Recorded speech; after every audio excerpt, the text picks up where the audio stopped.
Hello everyone. Welcome back again to this amazing journey of Python series.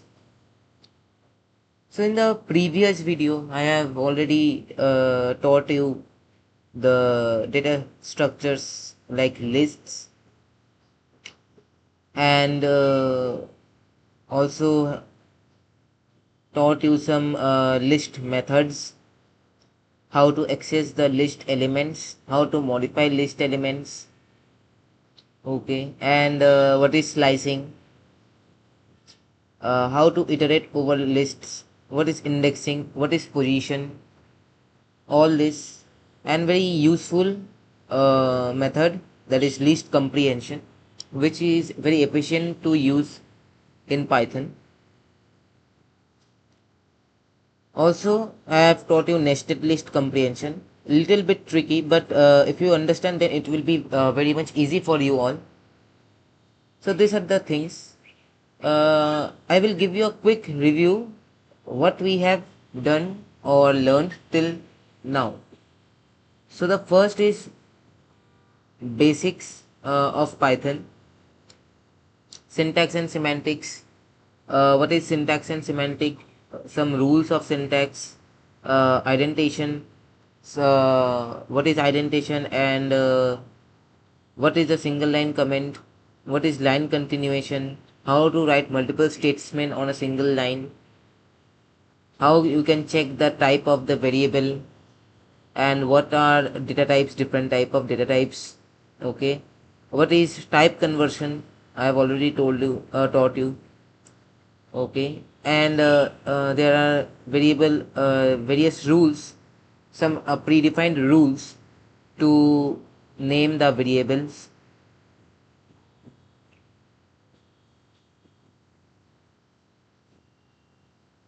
Now also I have taught you type conversion, how to convert your type from integer to string, like all. But in case if the type is in string format, like if the string is a name, someone's name, so you cannot convert it to the integer format. That will give you an give an error, so that is not possible. Also I have uh, deep dive into dynamic typing, and what is dynamic typing, that Python allows type of a variable to change as the program executes. And I have also deep dive into operators, different type of operators, that is arithmetic operators, comparison operators, logical operators. So I have explained in detail. Then data types, again, that boolean, integer, float and all. Then in conditional, we have seen that what is if statement, else statement, elif statement, elif used for multiple conditioning. Also one important topic, nested conditional statement, which is very crucial. Nested is a very crucial topic in case of loop, that is nested loop, that is used for pattern printing problems, where you have to build the logic and identify how to print the pattern. Like a pattern will be given to you, like star, butterfly of shape, okay. So you have to create that pattern by building the logic. So in that case, nested loop plays a very important role. Then we have also done some practical examples, that makes you understand the logic, how to build logic, how to approach a problem. Also, how to take input from the user in conditional. Then I have taught you loops, for loop, while loop, do while loop, and loop control statements like break, pass, continue. Nested loop, I am talking about this one, nested loop. This is a very important and a very crucial topic. While loop is a little bit, the syntax of while loop is little bit different than for loop. Basically, while loop continues as long as this condition executes. Condition is true. As long as the condition is true, the while loop executes. Also, I have done some problem in using for loop and while loop, like prime numbers between 1 and 100. How to calculate the sum of first n natural number using while and for loop, like this. And at last, as I've taught you, lists. What is a list? It is basically a collection of items of different data types, and it is mutable. That means you can modify the elements of list. So today, first we will learn some examples of means real world examples using list in Python, and then we will move into another data structures, which is tuple. Tuple is different from lists in various aspects. So let's start our today's journey. Creating a file, uh, list practice, okay, .py. So first, let me write the problem statement.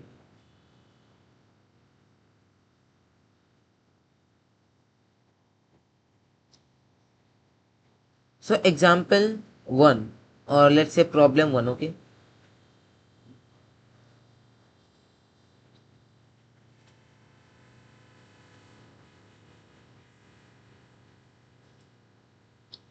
It will be a fun moments to solve these problems. You will enjoy the solving problems in today's lesson. Manage a to-do list, okay. Manage a to-do list. So basically you have to create a to-do list to keep the track of tasks. Using you can do it by using lists. So I will show you by doing using lists, using list methods and list process. First I will create variable to do list, and I will write buy groceries. Buy groceries. Then suppose these are the tasks that I have to do. Okay. Clean the house, pay bills, pay bills, then adding to task, okay. To do list dot append.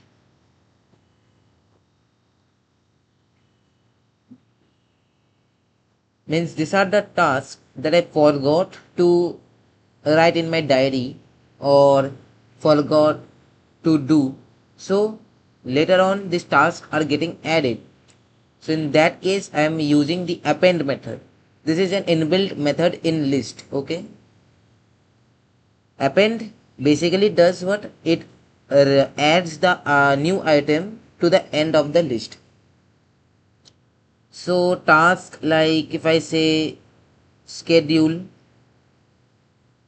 meeting, schedule meeting is my a task that is being later on added. Again, one more task I would like to add, that is go for a run to keep my health, to stay fit and keep my health in a good condition. Now suppose I have completed 2 or 3 tasks. Now I want to remove the task. So for removing, first I let me write removing a completed task, a task that I have already completed it and now I want to remove it. So remember what I taught you, that in list there is a method for removing the elements. Yes, you think right. That is remove. Clean the house. This task I have already completed it. Clean the house. So I have removed this. Now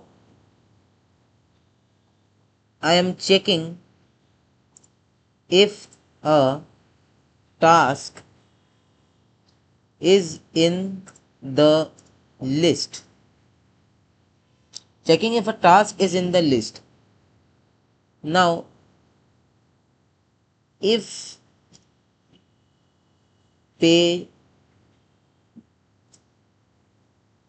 bills, suppose I have to pay my electricity bills. So if pay bills in to do list, print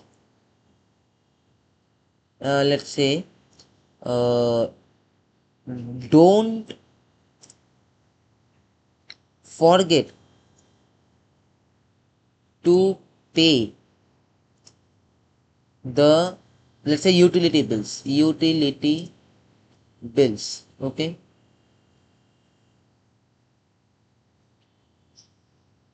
now printing to do list remaining.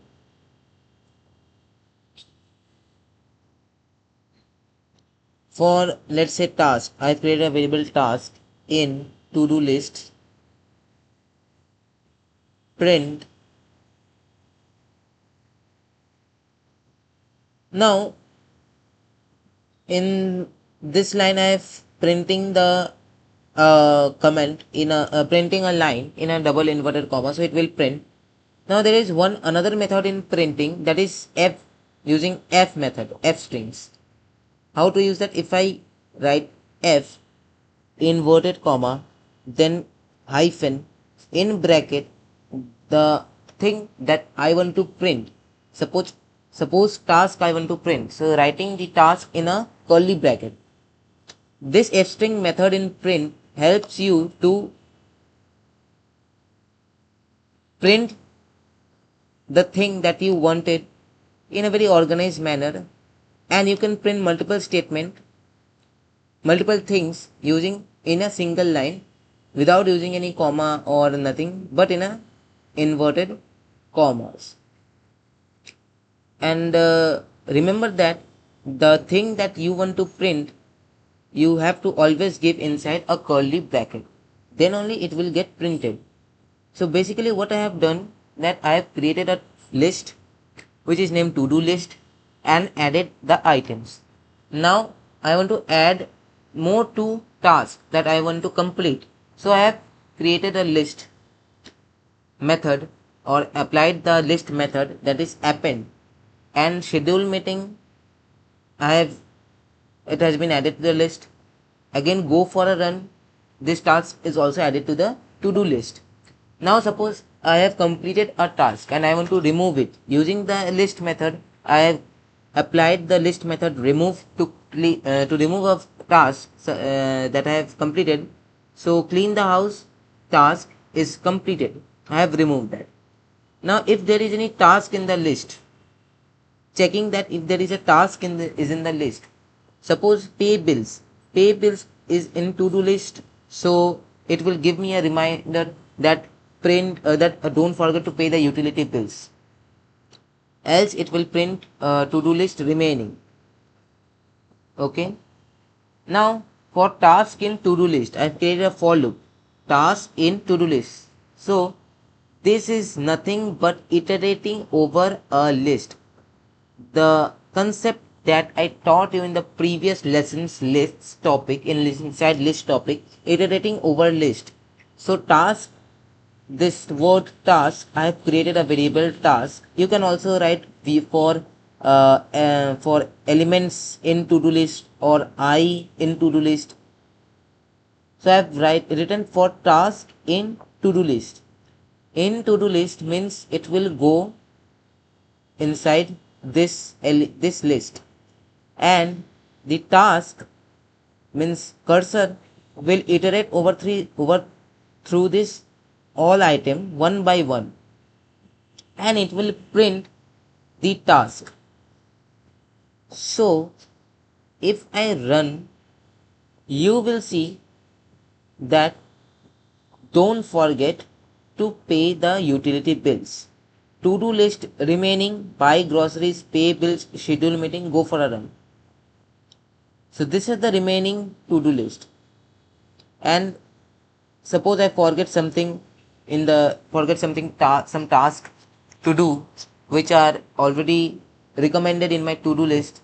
So it will give me a reminder, don't forget to pay the utility bill. Suppose you want to make a reminder for a task, let's not say pay the bills, buy groceries. Buy groceries. So it will print. You have also you have to also change the this print also. Don't forget to buy the groceries.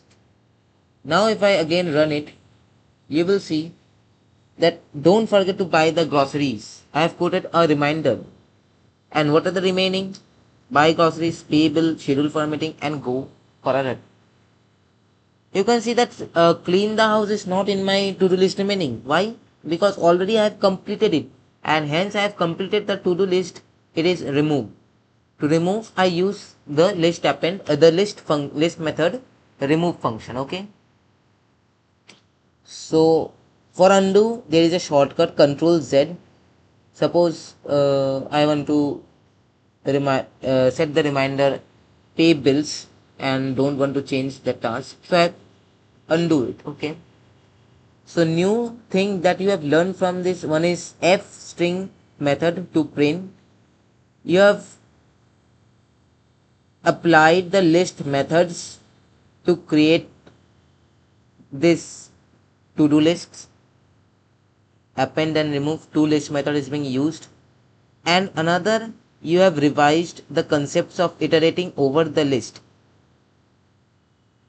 So from one practical example, you have learned, you have revised your concepts. Revise your concepts of lists. And one new thing also you have learned.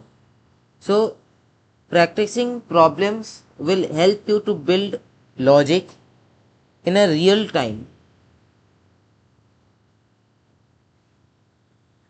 Like if you want to participate in hackathon when you will study in college, or maybe when you learn all the languages, at that time real world problems will be given to you and you have to solve within that time, and at the same time you have to build the logic, and also you have to execute the program. Also you can learn from the errors, like value error or something error in the loop. You have to also learn from the error that you are getting. One another example I want to show you, that is organizing student grades. Organizing student grades. Creating a list. So I am giving you a task that create a list to store and calculate average grades for students. So this task you do first, then I will show you. Okay. It might be different. It might be a different approach for you all to different method to approach this problem, and I might be having the different approach to solve this problem, but the logic is same. That you have to create a list to store and calculate average grades for students. The formatting might be different. So first I am creating grades list, giving numbers 85, like 92, giving random numbers, okay, 85, 92, 78, 90 and 88. Up to this I want to give. Now I want to append I want to add item using append function. Append 95. Let's see. Now calculating the average. So creating a variable average underscore grade equals to sum of grades divided by length of grades. Now what is length of grades? So we know average formula in maths, in simple basic maths. What is average? Average is nothing but the sum of the total element divided by total element. Suppose there are 1, 2, 3, 4 and 5 elements are there. So first where I have to sum all these elements and divided it by 5. Okay. Now how to get that 5? So there is a function in string that is length. A length function is there in Python which basically does what? It prints the element. If I suppose comment this out and let's say print length grades, it's very simple. You can see 1, 2, 3, 4, 5. 5 elements are only there and the length will show you 5. So this is what length function does.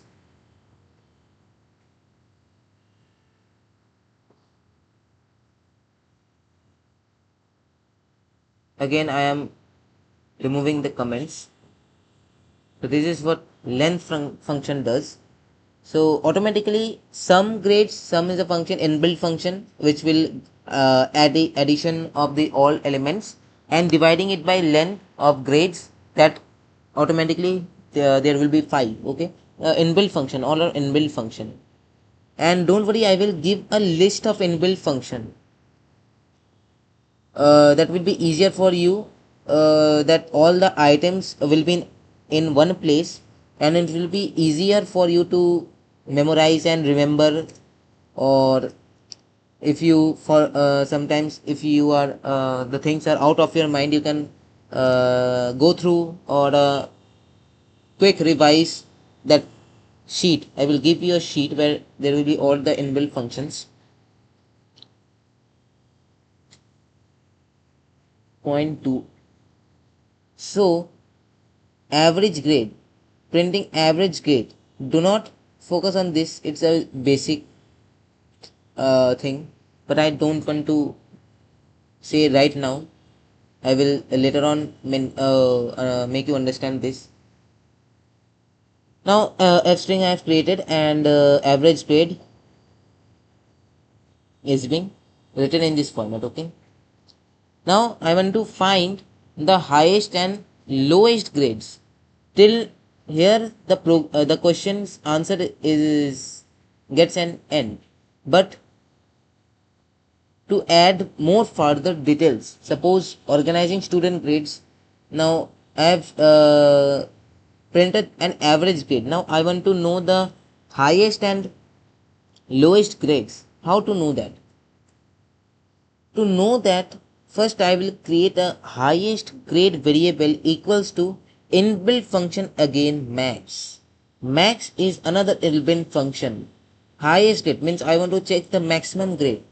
And for lowest, yeah, you think of right word, that is minimum, min. This is another inbuilt function. Okay, to check the lowest grade. Now if I print and I want to print in a f string format, I will write highest grade and in curly bracket, I will print the thing that I want to print. Highest grade. Again, print and in F string format, lowest grade, lowest grade. You're seeing that when I am typing, suppose I am typing L, see the first is one is lowest grade. So this is a very nice suggestion by the VS Code. Means that is the reason why Visual Studio Code is known for shortcut and efficient use for efficient ID. Is suggesting lowest grade. If I click enter, I do not have to write the full lowest grade thing. It will save my time from from typing multiple times the same thing. Now it's time for run the program. See, looking a quite good output. Everything is in a format. Average grade is this, highest grade is this, and lowest grade is this. So these are small tasks. Right, it is the real world problems. That's why I have already told you these are the real world problems. Means if you later on working data analytics as a data analyst, if you work as a data analyst, do a job as a data analyst, so there will be many files you have to analyze. You have to use using Python. If they told you to use Python and analyze the data, so these are the functions. Also in data analysis there are many libraries like NumPy, Pandas, Matplotlib, Seaborn. These are essential things to use which makes the process of data analysis very easy or task of a data analyst very easy by using that libraries. But right now we are talking about Python. So these are the some inbuilt functions in Python that will help you to find the highest grade, lowest grade, sum, length, what how many items are there. You can easily find using these functions. So as you can see, parallelly we are revising the concepts and also parallelly we are learning some new concepts or new gaining a new knowledge inbuilt functions of Python.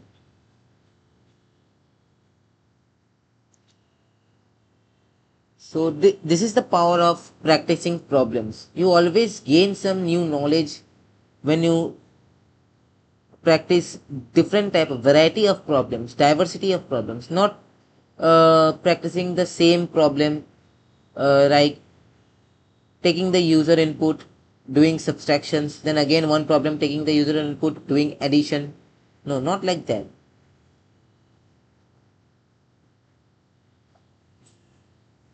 Now, another example I want to show you, that is managing an inventory. Okay, I will explain you.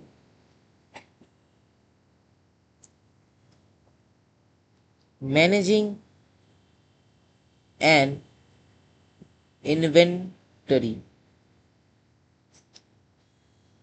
Use a list to manage inventory items in store.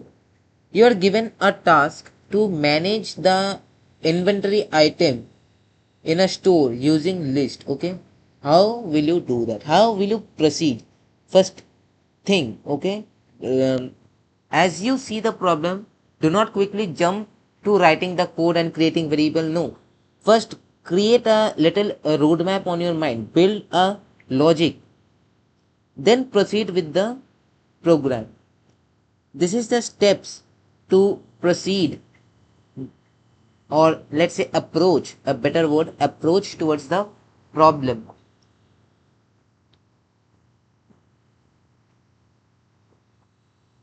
First, I will create a little roadmap in my mind that okay, I have to manage an inventory, and I have to do that by using a list, okay, in store, obviously. Now, what I will do first is I will create an inventory, list name inventory, and there will be items. Suppose, let's say, fruits item, okay. Now, there will be some more item that will be added later, okay, it might be, and there might be some items that may be out from the stock, so I have to manage all that things. Now the logic part comes here. If I want to check the item is in the stock, what I should do? Here comes the logic, and here comes the lessons of conditional statements. Suppose, first, okay, let's first do till here, otherwise you will not get a clear knowledge. Then uh, bananas, then orange, and then grapes. Now a new fruit item has been added to my inventory, so let's say inventory dot append, and let's say strawberries, okay, strawberries. Now one item is out of my stock, so using list method, remove function, let's say bananas is out of the stock, okay. Now checking if an item is in stock, so I am telling, creating a variable item is equals to oranges, okay. You might take another fruits name. It is not that what I am doing exactly you have to do. You can experiment or try it by yourself. Now I want to check that this item is in stock, so writing if item in inventory. How will I check? I will check by using a condition, and that condition is if item, created an item variable where item is oranges. Now checking that is orange in present in my inventory, the list that I have created. If it is yes, then what will it print? It will print that item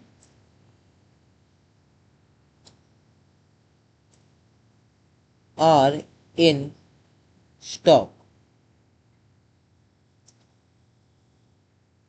Now if that item is not present, else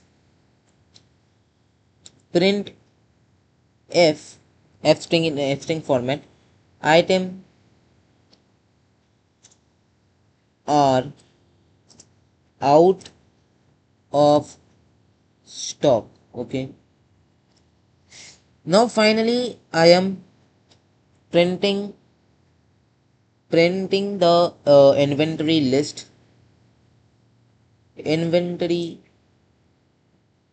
list, little bit of formatting, okay. To print, always I have to create for loop for item in inventory, and printing the item, okay. Now running it, okay. So oranges are out of stock. It is saying that oranges are out of stock. Oh no, it should not be saying that, oh, Now it will see. Okay. Running again, once again. Now see, orange are in stock. Inventory list apple, orange, grapes, and strawberries.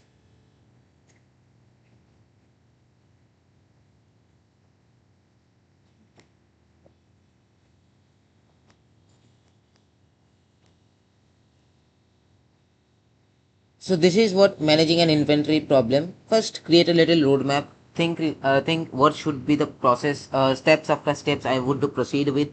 What should be the logic, main logic part. Think of it. Then format it a little bit so that it looks nice to the user or the professors or sir who are reviewing your problem coding, and run it. Programs never run in one time. There will be some errors or some mistakes that you have done in your code. So problems coding in coding, when you click the run button, it does not execute in the first time only. You have to, there will be an error or there will be some basic syntax error like that, and you have to review your code after running one or for a first time or second time or third time. Now I am showing you the last example, that is example 4. Example 4, collecting user feedback.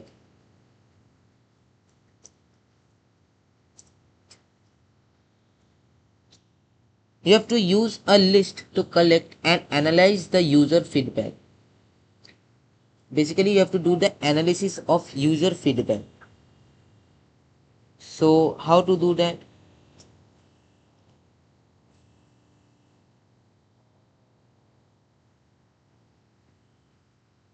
So let's give it as a homework. I will show the solution of the problem in the next video.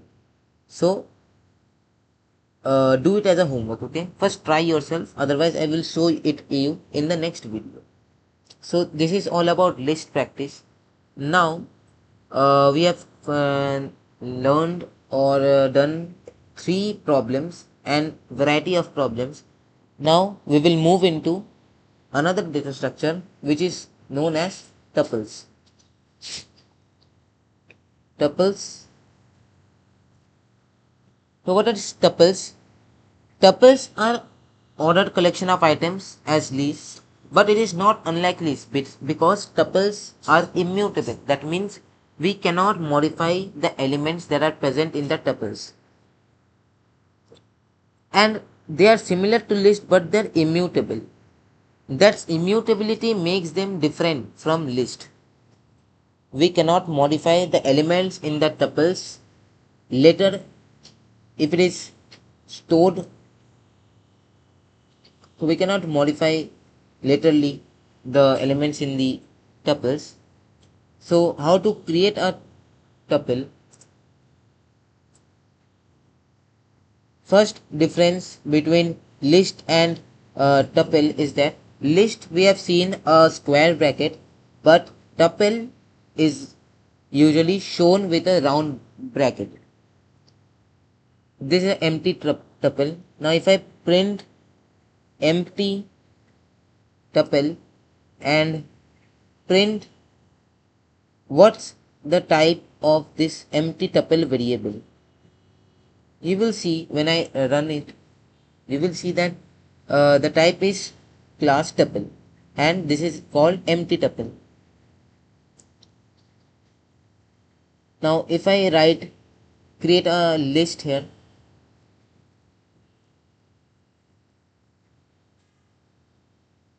using a square bracket and printing the empty list,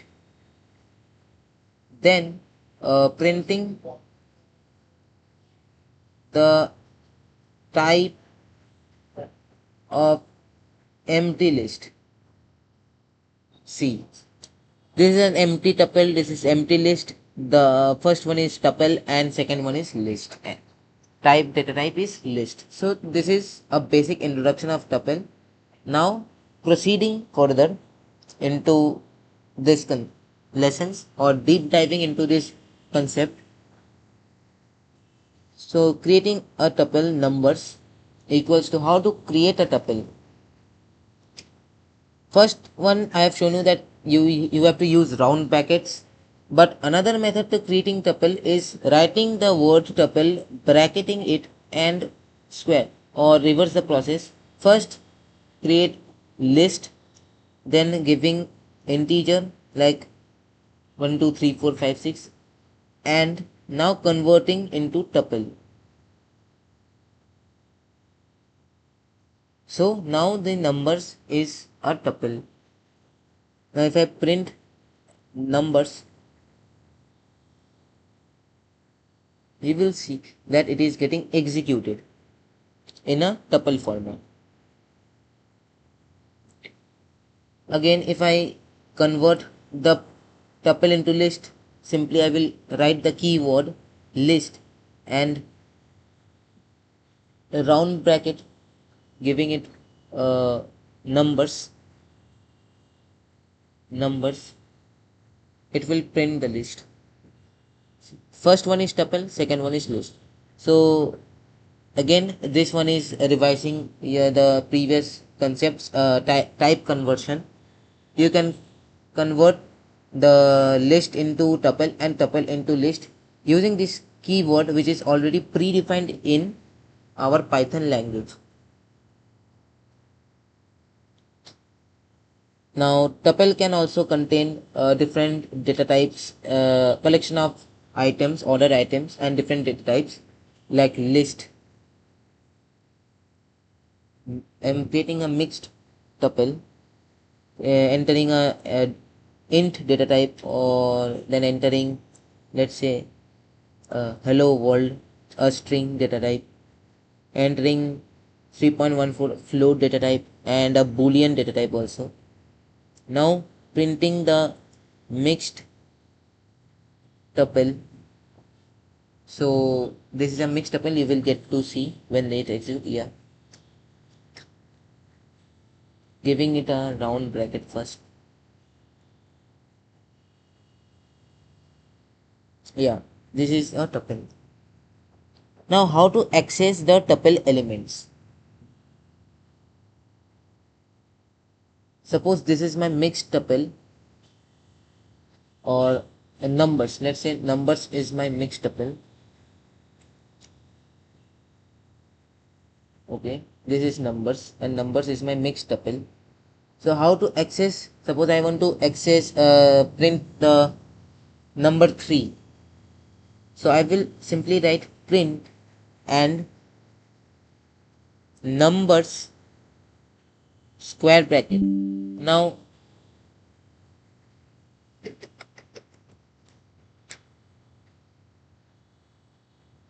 I want to print 3. So 3 is at index 2. If I write 2 and print the number, it will give me 3. Same the concept I have taught you in list to access the elements from list. It is same concept to access the elements from the tuple also. If I write number square bracket 0 to 4, 0 to 4, that means 0 1 2 3, the 4 will not get counted. Up to 3 it will get executed. If I run, see 1 2 3 4,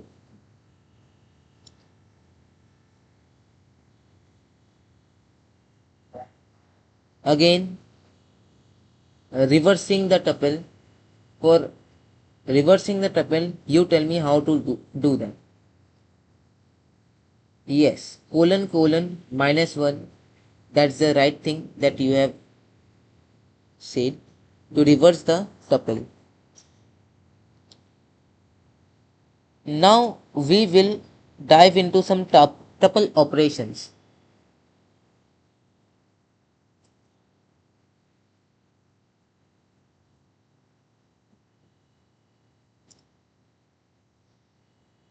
Tuple operations. First one is concatenation. Concatenation.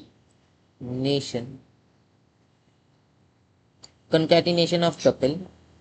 Let's say numbers plus mixed tuple. I want to concatenate numbers and mixed tuple.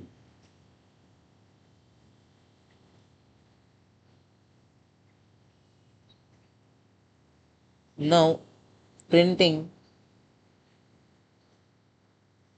concatenation tuple.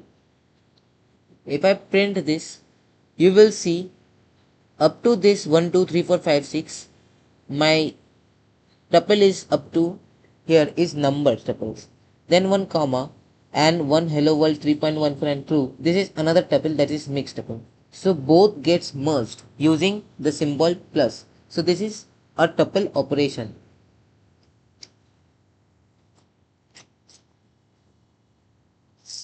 Now if I want to print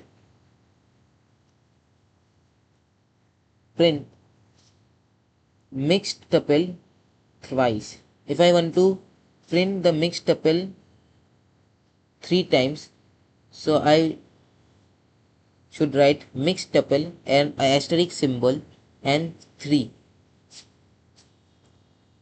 What will it will do?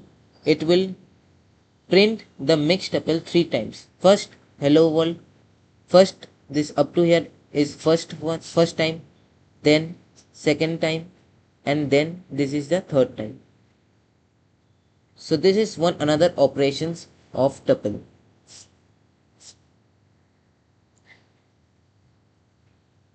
Now coming to the difference part, how it makes different from the list, how tuple is different from the list. So tuple is immutable, means we cannot change the nature of tuples, means we cannot modify the elements in tuples. Immutable nature of tuples.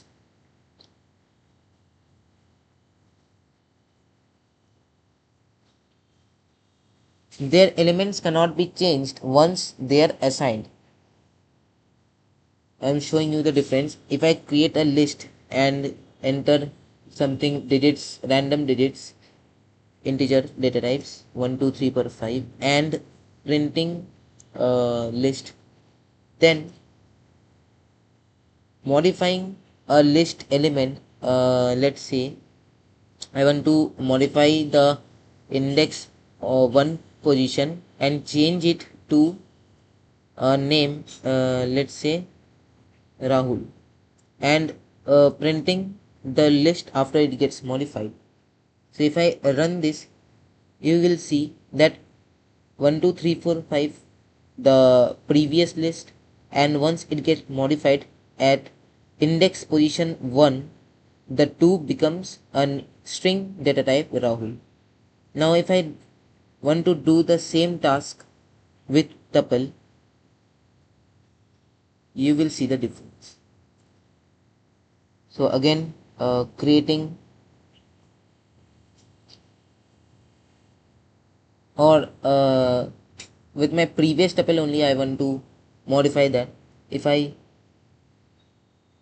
print, first I want to write numbers, then I would like to change the position of index 1 in a string,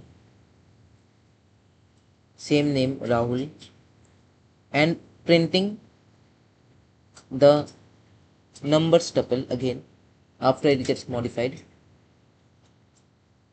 So this is the previous tuple, and once it gets modified, if I run this, you will see an error, type error. Tuple object does not support item assignment. That means it is immutable. You cannot change elements in the tuple once it is assigned. That this is the difference between tuples and list. Now proceeding further, we will see packing and unpacking tuples. There is a method for packing and unpacking tuples.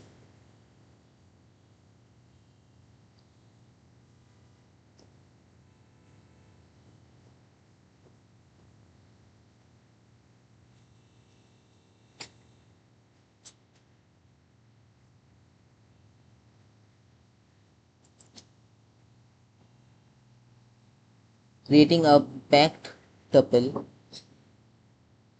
is equals to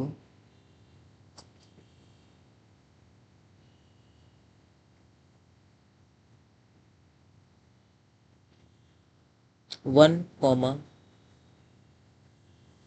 hello comma 3.14 and printing packed tuple.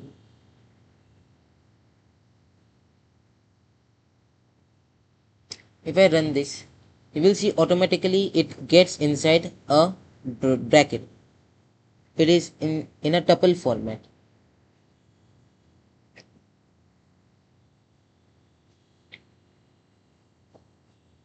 Now, unpacking this tuple. How to unpack this tuple? Unpacking a tuple a comma b comma c is equal to a packed tuple, and I want to print a, b and c. Print a, then print b, then print c. Print c. So ABC is equal to packed tuple. If I print A, B and C, you will see that each elements are in one line. They are not in a group together in a tuple. Each are separate. Each elements are separate. So this is a simple topic of tuple. Simple topic in tuple, packing and unpacking. Now there are two more operations in tuple, or not operation, there are tuple methods.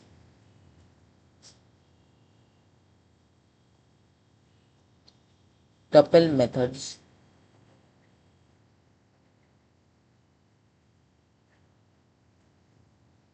One is if I print numbers dot count. Count is a tuple method, and count how many times the one has appeared in the numbers tuple. And another I want to print that numbers dot index of the element that I want to insert. Suppose let's say 3. Now printing these two. Numbers dot count. In numbers tuple, 1 is only one time.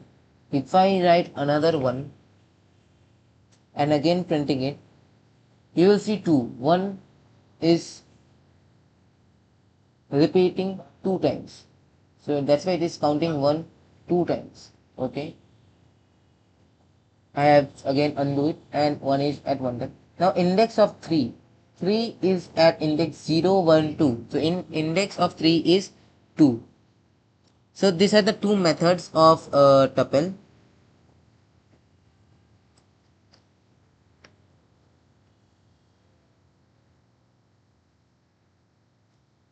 Unpacking and unpacking is done. Now I will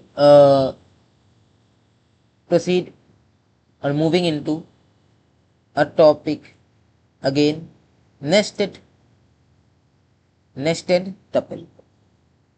So what is nested tuple, and also one thing, nested list. Now this both thing I want to show you. Suppose creating a list and square bracket 1 comma 2 comma 3 comma 4. Again inside this list there is another list 6 comma 7 comma 8 comma 9. Again after this list, giving a comma bracket 1 comma hello comma 3.14 comma character C. Okay, this is a nested list format. Now I want to print 0 and 1. 0 colon 3. Now what does this line of code mean? This means the nested list has been created. The first bracket is specifically given for accessing the part of the list which I want to get. 0, it is, I have given 0, so that means I want to access this part of the list, this part 0. Now second, that tells 0 to 3, this is basically in that lists section, it is going through the elements in the first section of list. 0 to 3, that means 0, 1, 2 and 3. So 0, 1, 2 up to 1, 2, 0, 1, 2, 1, 2, 3 will get printed. Up to 3 it will get printed. Now if I print this, if I print this,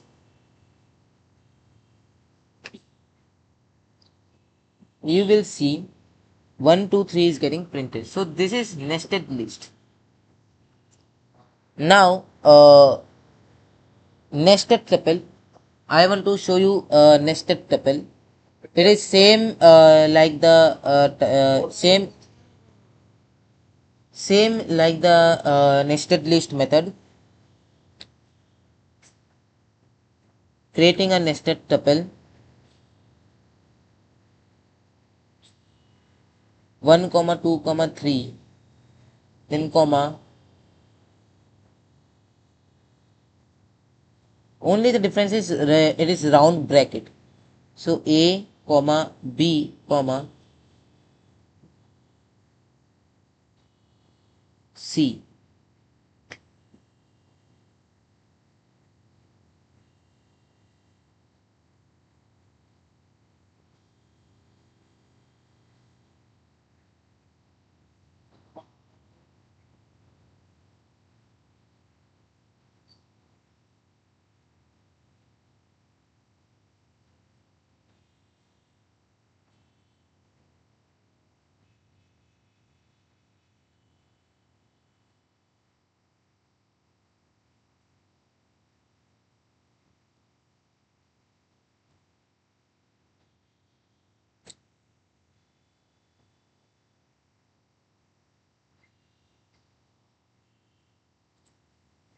Now as same, I want to access the element inside the tuple. Print nested tuple 1, 2. So what will the first bracket tells us? 0, this whole tuple, this section is 0, this section is 1 and this section is 2. Now I want to access the section of tuple at which is at index 1, so this one. From that tuple I want to access the element which is at index 2, 0, 1, 2. C I want to access.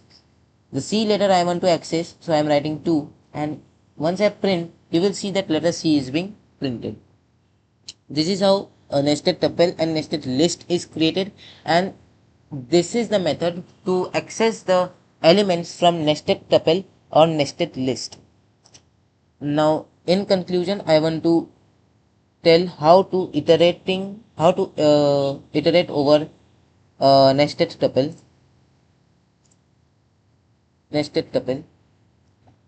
For sub tuple in nested tuple. Okay, I want to first uncomment this nested tuples. Then for item in sub tuple, printing item comma end. Now this is a new thing for you all. Item comma the end part, and print space. Okay, so the item will get printed, and after that it will end with a space and the cursor will go to the next line. This is the purpose of end. If I run this, we'll see 1, 2, 3 ABC and true false. 1, 2, 3, there is a space between each elements. One item, 1, then a space, then 2, this is item, then space, then 3. And next line, it is printing this next line. printing ABC, and again next line true false. So this is how to iterate over a nested tuple.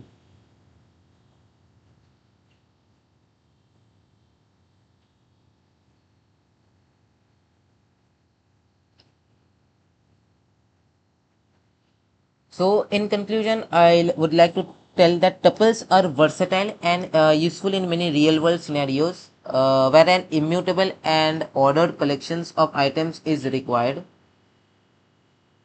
And understanding how to leverage tuples effectively can improve your coding skills in Python. So we have learned today a new topic of data structures, that is tuple, and also its methods and operations, how to iterate over nested tuple. Also learned a nested list topic which was not taught in the previous list lessons, and also how to learn, and also learn how to access the list, how to access tuple, nested lists. And that's all for today. Thank you for watching.